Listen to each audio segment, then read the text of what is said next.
Dan untuk mengulas soal penuntasan kasus pengemudi ojek online yang tewas ditabrak rantis Brimob kemarin malam, kita bahas petang ini bersama dengan staf ahli Kapolri Arianto Sutadi, hadir juga pakar hukum tata negara Ferry Amsari, dan keluarga almarhum Afan Kurniawan, Ibu Ira. Kami masih menantikan sambungannya. Yang sudah terhubung ada Pak Arianto dan Bung Ferry. Selamat petang. Saya ke Bung Ferry dulu ya. Tadi kan dari konferensi pers terakhir bahwa 7 anggota Brimob dipatsuskan untuk diinvestigasi terkait keterlibatannya. Seberapa harus cepatnya proses ini berlangsung agar amarah publik bisa segera terkendali, Bung Ferry?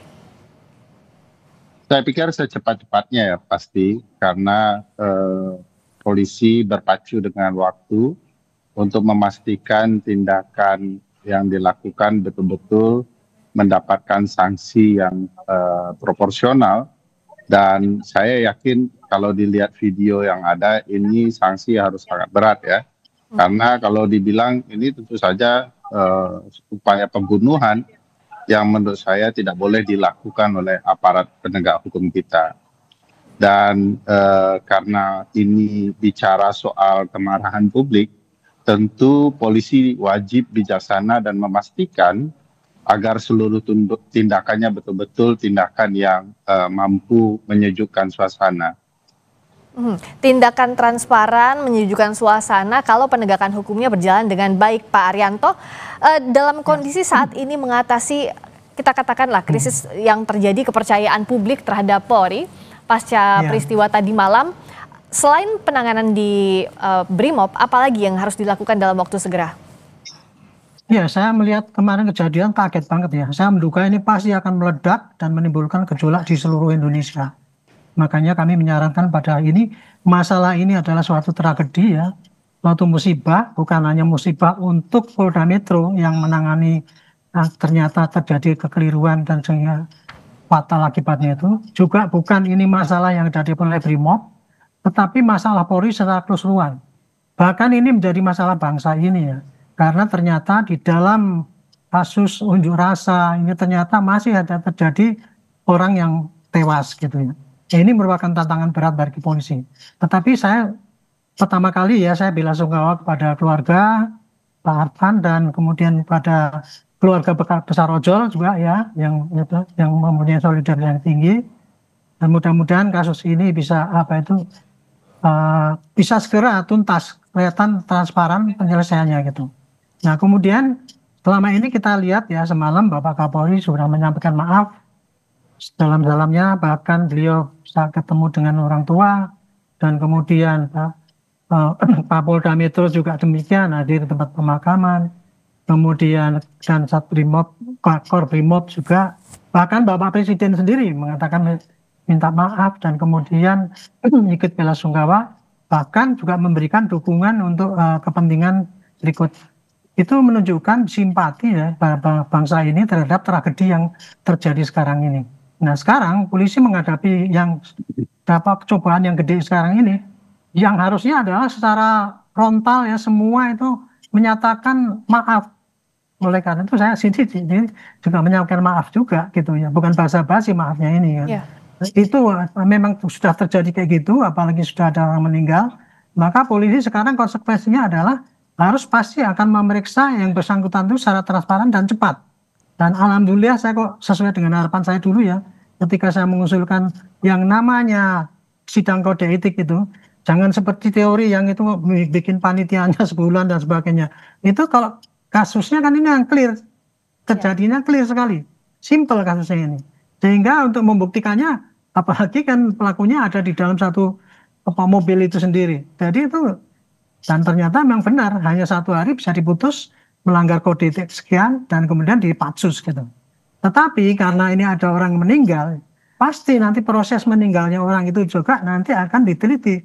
Apakah ini kasusnya kasus sebagai kecelakaan atau 338 atau 340 dan sebagainya, itu pasti nanti akan didalami setelah penjatuhan dari kode etik ini gitu. Dan yang kedua, polisi juga harus ini, jadi polisi sekarang menghadapi banyak nih ya, menghadapi demo-demo yang beruntutan ini, juga kemudian menghadapi gejolak di seluruh wilayah karena ojol itu Makanya polisi sekarang ini juga menyampaikan pada di jajaran agar hati-hati dan jangan sampai memancing kemarahan massal gitu loh. Ya, Dan mudah-mudahan ini bisa. Dan kemudian yang paling penting adalah memberikan penerangan pada masyarakat. Inilah yang terjadi ya. Setelah tanaman, polisi tidak melindungi apa yang salah pasti akan dihukum sesuai dengan bobot kesalahannya. ya. Dan kemudian akan diumumkan pada masyarakat. Yes. Masyarakat boleh senantiasa mengecek perkembangan itu. Bahkan kita usulkan ya, ada dibentuk tim pencari fakta yang melibatkan orang-orang yang netral gitu ya. Supaya nanti tidak dicurigai lagi polisi itu melakukan tindakan yang kemudian menutupi kesalahan seperti yang sering diduga seperti jadi penegakannya harus transparan, harus tegas, tapi yang harus sama-sama digarisbawahi ini kan dimensinya seperti yang tadi Pak Arianto sampaikan, ini dimensinya masih pelanggaran etik. Nah, pidananya juga harus segera diusut karena ada nyawa yang hilang. Bagaimana juga ya, karena ada nyawa yang hilang, ada yang meninggal, ada korban meninggal, harus segera tegas. Tapi apakah berhenti di 7 orang ini saja, Bung Ferry? Tapi kita akan bahas usai jeda di Kompas Petang sesaat lagi. Yang Anda saksikan ini adalah tadi pada saat pemakaman pengemudi ojek online yang tewas ditabrak oleh kendaraan taktis atau rantis Brimob. Dan saat ini proses yang sedang berjalan adalah 7 anggota Brimob yang diduga terlibat dinyatakan terbukti melanggar kode etik dan sedang menjalani penempatan khusus selama 20 hari ke depan pada 29 Agustus sampai 17 September mendatang. Gelombang unjuk rasa terjadi di sejumlah titik di Jakarta, diantaranya di depan Mapolda Metro Jaya, juga di depan Makobrimob, kawasan Kuitang, Jakarta Pusat. Tadi kita sudah membahas juga bagaimana penegakan hukum tetap harus dilanjutkan. Masih bersama kami staf ahli Kapolri Arianto Sutadi dan pakar hukum tata negara Ferry Amsari. Bung Ferry, kalau tadi kan kita sempat bahas bahwa ya sekarang patsus berjalan karena melanggarnya kode etik, tapi pidananya mau tidak mau juga harus berjalan dan harus diawasi karena ada nyawa yang hilang, ada korban meninggal dunia. Nah, proses transparan seperti apa sih yang diharapkan oleh publik dan apa yang menjadi catatan selama ini jikalau ada kasus yang melibatkan aparat, Bung Ferry? Ya, pertama soal brutalitas dan kesenangan teman-teman kepolisian di lapangan ya, terutama kepada para pengunjuk rasa, kan bukan satu kali ini saja. Ini bagian dari akumulasi dari berbagai tindakan brutal di lapangan. Nah, memang sampai sejauh ini kita belum melihat ada upaya perbaikan. Oleh karena itu, kalau kemudian peristiwa ini terjadi berulang kali, mestinya sanksinya memang sangat keras dan prosesnya juga harus dipercaya oleh publik. Bagi saya ini tantangan bagi teman-teman kepolisian ya untuk memastikan proses ini betul-betul terbuka dan orang yang melakukan kesalahan betul-betul disanksi sekeras-kerasnya. Dan kalau bisa memang keterbukaan proses ini menjadi gaya baru bagi kepolisian untuk mengungkap bahwa kepolisian berupaya memperbaiki keadaan. Kalau tidak, tentu saja orang tidak akan merasa puas dan orang-orang merasa ini akan terjadi peristiwa yang berulang ketika kemudian seluruh amarah massa sudah tenang, tiba-tiba proses akan lenyap atau kemudian tidak diketahui secara terbuka apa yang sedang dikerjakan terkait dengan perkara ini. Dan kalau dalam kasus ini, apakah bisa berhenti di 7 orang anggota Brimob saja, Bung Ferry? Jikalau tidak, siapa-siapa saja yang harus diusut tuntas? Ya, Pak Arianto tadi paham betul ya konsep administrasi negara. Tanggung jawab itu tidak hanya dibebankan kepada anak buah ya, tapi tanggung jawab itu sampai ke atasan langsung mereka.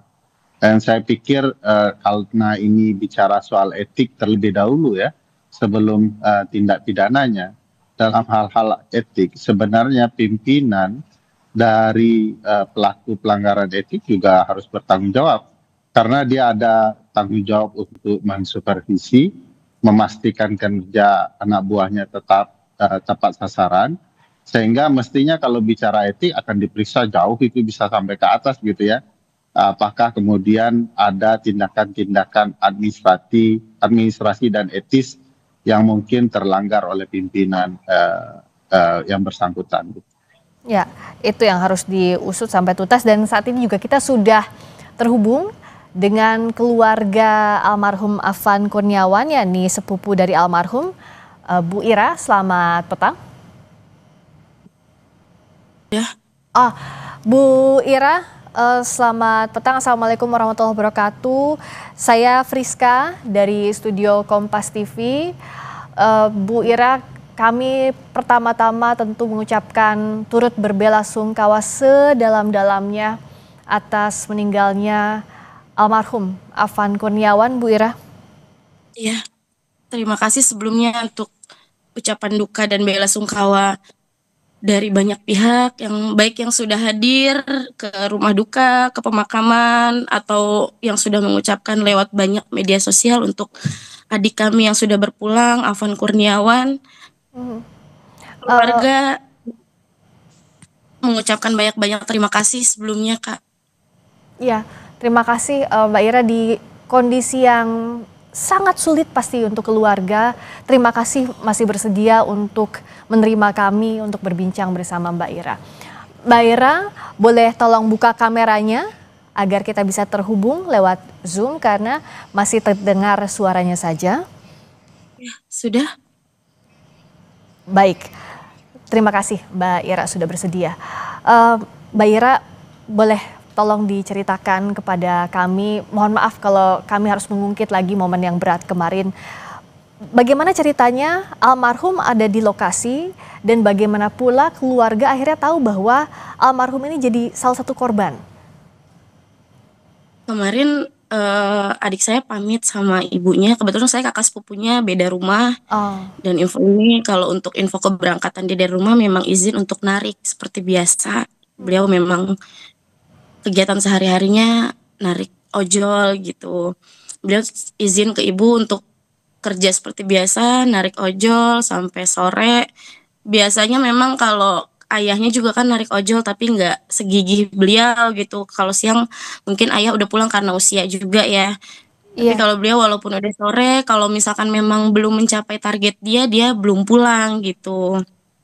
Jadi kemarin itu kita dapat info itu dari rekan-rekan ojol datang ke rumah nenek kami, yang dimana rumah nenek kami adalah alamat yang tertera pada KTP Afan gitu. Jujur kami shock di situ karena percaya nggak percaya gitu, dapat infonya hanya terlindas mobil, kami belum tahu mobil apa, siapa, segala macamnya kami belum tahu gitu.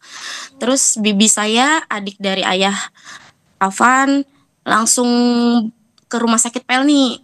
Di sana saking paniknya dia lupa bawa handphone juga. Jadi di sana dia cari informasi adik saya, ternyata adik saya adanya di Rumah Sakit Cipto Mangunkusumo. Oke, ternyata di RCM ya, Mbak